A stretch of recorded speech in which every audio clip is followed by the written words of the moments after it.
What's up, everybody? CHM Carnivores here. I hope you're having a wonderful day and a wonderful week. Now, today I'm very excited about this video. I see these questions asked a lot, and there's a lot of misinformation out there as far as how to feed and or fertilize your Nepenthes.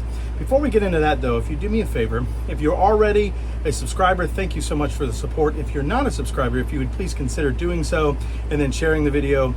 My goal on this channel is to get it out to as many people as possible so that we can show everyone how easy it is to grow these plants, how much fun it is, and to help spread the word about these remarkable plants. Without further ado, let's get into how to feed and or fertilize your Nepenthes. See you in a minute. So when it comes to feeding your Nepenthes, one size does not fit all, and there are many options to choose from. However, you do need to be careful. You will see a lot of warning signs about fertilizing your Nepenthes, and that comes with good reason. These plants are very, very sensitive when it comes to the minerals and nutrients that they get. They like nutrient deficient soil, or in other words, inert soil. And so the reason why they do that is they gather their nutrients from their pitchers. Now, there are a couple ways that you can feed your plants. The first way is do it the old natural way and let bugs go into the pitchers. The problem with that is if you have them in a closed environment like I have here, it can tend to stink a little bit. The second option is you can use a maxi and heavily dilute it and then spray that on the leaves, which is called foliar feeding. Now, I tend to stay away from this. That's just a personal preference of mine. There's a lot of growers who do it and do very well with it. It's just it can be very risky to the plant if not done right. Now, there's even other options out there that are wild and crazy, like using the water from your coffee grounds to fertilize the plant. I do want to tell you to be very careful with that. You are going to want to rinse the plant out if you use it, but essentially you just take the water from the grounds, pour it into your plant, let it sit for a few minutes, and then rinse them out. You don't need to go through all that trouble. I am going to tell you about what I use, and that's Osmocote pellets right here. I use these, excuse me, I use these for my larger plants. You do not want to use these for your smaller plants, and I'll explain in a minute. But I'm going to show you how to feed your plants with these and how to best choose which pitchers to use. But then I'm also going to talk about what to feed your smaller plants. So let's get right to that. So if you follow my channel, you'll know that this plant is no stranger. This is my Nepenthes truncata JB by Patient. It is one of my largest truncatas that I have, and it produces absolutely amazing pitchers. Now, the thing about a truncata is they can handle Osmocote pellets as well as a lot of larger Nepenthes because they have a very stiff, sturdy pitcher. You got this beautiful one here. Very, very tough pitchers. Now, I usually try to feed this truncata once every 2 months. You can be a little bit more aggressive with the feeding, but I tend not to be. But there's a couple options here. Now, when I want to feed these, I want to feed them Osmocote pellets. And you want to put about 1 pellet in each pitcher. Some of your very, very larger plants, like truncata fipiata, you might be able to get away with 2. But I tend to do just 1. And you can put them in more than just 1 pitcher. Now, when I'm choosing my pitchers, I've got this big, beautiful one here. I don't want to use this one. Let's see if I can get it in focus. Because I don't want to ruin it, and I want to be able to enjoy it. But I've got this one over here that is starting to fade, and that's what I'm going to do. So simply all I'm going to do is take 1 Osmocote pellet from this jar here, right there, and I'm just going to drop it into that pitcher. Now, what you can do is, for some reason, if your pitcher doesn't have enough fluid in it, you want to steer away from putting too much water because it will dilute the fluid. However, you do want to make sure that the pitcher does have some fluid inside of it, because if it doesn't, that Osmocote pellet is just going to sit in there and burn the side of your pitcher. So you want to make sure you do that. Now, if you do any more than just the 1 Osmocote pellet, you will run the risk of burning the pitcher. It doesn't necessarily going to set back your plant all that much unless you do a whole copious amount, but it will burn the pitcher up pretty quick, and then the plant won't get as much out of it as it needs. And again, you can do multiple pitchers.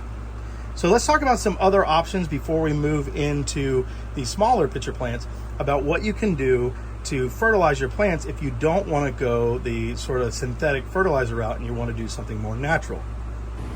So if you don't want to use a fertilizer like an Osmocote and you want to keep things more natural, there are some options that you have. If you want to do a living option, and this kind of stinks because I love bugs, but love bugs are a really good option, and you can put out like 1,500 to 3,000. You can buy them on Amazon, and they come in bags. The cool thing about love bugs is they also help eat pests like thrip and mites. And so what will end up happening though is they will find their ways into the pitchers, and they do a very good job of fertilizing the plant, but also keeping your plant safe. Other options that you can do is you can use any sort of live bug, crickets, whatever you want. But if you don't want to go that route and you want to do something that's a little less, I don't know, you can do dried bugs. Now and a lot of pet stores sell these dried bugs. You can get the insects, and they're all natural. You can get the ones that aren't injected with nutrients. I use dried crickets a lot of times on my plants that are outside, and that will help subsidize these plants, or subsidize their diet rather, without causing any of that chemical stuff. I tend to use Osmocote pellets only in my grow tents, obviously because of the smell. You, however, can use, again, the love bugs work very well. I've done it before. They've killed off pests like thrip and mites and stuff, but they've also provided a great nutrition. The problem with love bugs, though, you can't necessarily control which pitcher they go in. So you'll have one pitcher that's got 30 or 40 love bugs in it, and then you'll have another pitcher that has none. So that makes it a little bit more challenging, but it does create a more natural feel. And if you can get an ecosystem built up, then they'll keep on reproducing, and there'll be an endless chain of food and protection for your plants. Now that we've talked about larger plants, let's talk about smaller ones. Now, you don't want to give the smaller ones the large crickets and or Osmocote pellets, but we're going to talk about what you can give them to help them grow. All right, so here's a couple small plants, and then they can also get smaller, like an extra small. When you're dealing with something like this, you do not want to give them an Osmocote pellet or even a large cricket or an insect like that, because it will absolutely kill off the pitcher before the plant is able to get the nutrients. However, there is options, and the option here is to use betta fish pellets and or fish flakes. They do a wonderful job on that. The betta fish pellets I like a lot because they're a lot cleaner, not as messy as a fish flake, and you just drop a couple pellets just like you would an Osmocote into a larger pitcher, and they will do the job, and everything will work out just great there. So I highly recommend that option. That is the option that I use when I'm working with my smaller plants. I will just drop a few betta fish pellets in there and be on my way. And again, with these, you just want to make sure you put a little bit of water in them if they don't have them. If they do have the liquid in them, do not add water to it, because let them do their natural thing with the enzymes that they have. Just think about this: anytime that you add water, you are depleting their natural enzymes, and so eventually that will cause the pitcher to not be able to break down the plant. So let's talk about, now that we've discussed this, what not to give your pitcher plants. Up to this point, we've talked about the things you should feed your pitcher plants. Now let's talk about things that you should not feed your pitcher plants. I see a lot of people make this mistake, and it ends up costing them. Not necessarily life-threatening to the plant, but it does cost them as far as the beauty thing goes with their plants. You do not want to put live beetles in your pitcher plants. They will chew right through the side, and then they will get loose, especially if in an enclosed setting like this. They will get loose inside your enclosed setting and cause havoc on your plants, especially if they reproduce. You also do not want to feed your pitcher plants slugs. If this slug is alive, it will do just the same. It'll chew right through your pitcher plant, and it will go all through your grow tent or in your little greenhouse or enclosed setting and cause havoc. The other thing you don't want to do is you don't want to feed your plant any human food. Now, I like to consider these plants, and a lot of people call them meat eaters, but in reality they're insectivores, and so they really don't want meat. Now, some of the larger plants will ingest rats and things of that nature, but that's not what they choose. That's not the top of their menu. They're gonna want insects and bugs, and so you don't want to give them any human food, because they don't know how to break down those byproducts, and that can really cause some serious damage to your plant, not only just to the pitcher, but the plant as a whole. All right, so that's some of the things that we've talked about for what not to feed your plant. I want to show you a little bonus though. I want to show you some of the seedlings and talk about what to do with them. How do you feed them? How do you fertilize them? The answer might surprise you. All right, so here's some of my seedlings here. Now, what should you feed these little tiny pitchers? See them here? Barely can see them. What should you feed them? And the answer is absolutely nothing. So when they start producing their first pitchers like this, they will already start to eat the little insects that are down in there. The little larvae and stuff will crawl into those pitchers, and they will do just fine without them. Now, when they get to about the size of a quarter, or the pitchers get large enough to put a betta fish pellet in there, you can choose to feed them then if you would like.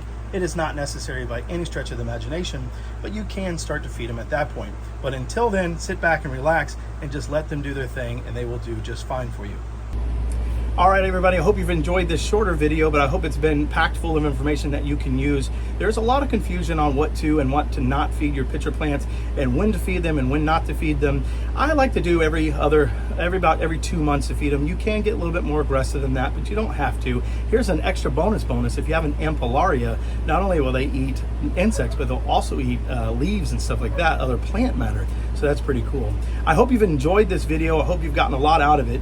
And again, if you could please just like and subscribe and share this content so we can get it out as many people as we can. As always, if you have any questions at any time, please don't hesitate to reach out to me via comment or via Instagram. I'm always here to assist and to help you. I hope you have a wonderful day and a wonderful week. See you soon.